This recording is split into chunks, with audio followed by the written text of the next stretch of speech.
In the cold February of 2020, as the remnants of a storm painted the world in glistening white, Jessica discovered a creature in her yard. It was a small, bald being, barely weighing 40 grams, lying breathless in the snow. Its eyes were shut, and its transparent paws, adorned with sharp claws, felt cold to the touch. It was evident that it had fallen from a nest or had faced the brutality of a predator, losing half of its tail in the process.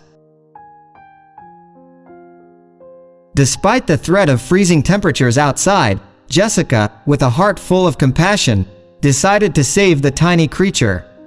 She scooped it up, cradling it in her palm, and rushed it inside.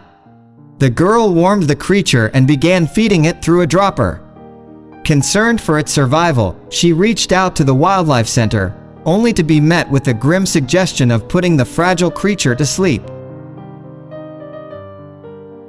Unwilling to accept such a fate, Jessica resolved to care for the baby squirrel on her own.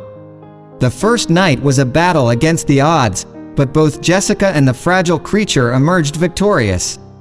Every 2 hours, day and night, she woke up to feed the baby, creating a cozy nest in a shoebox that she carried to work. With time, the rescued baby squirrel, now named Steve, thrived under Jessica's care.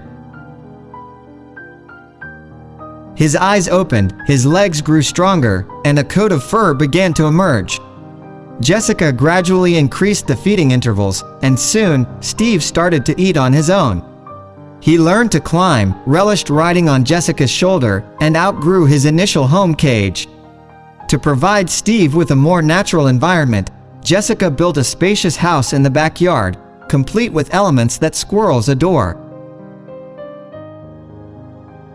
Steve adapted to the sights and sounds of the outdoors, mastering the art of swift tree traversal.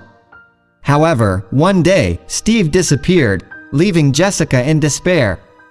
Days turned into weeks, and just as hope was beginning to wane, Jessica spotted Steve high up in a tree, accompanied by an adorable baby squirrel. Her heart swelled with joy as she realized that Steve had not only survived but had embraced the wildlife. He foraged for food, navigated the trees with nimble ease, and even found a companion. Although Steve occasionally returned to Jessica, he no longer perched on her shoulder or took food from her hands. This change warmed Jessica's heart, knowing that Steve had become a true wild squirrel, wary of the unpredictable nature of humans.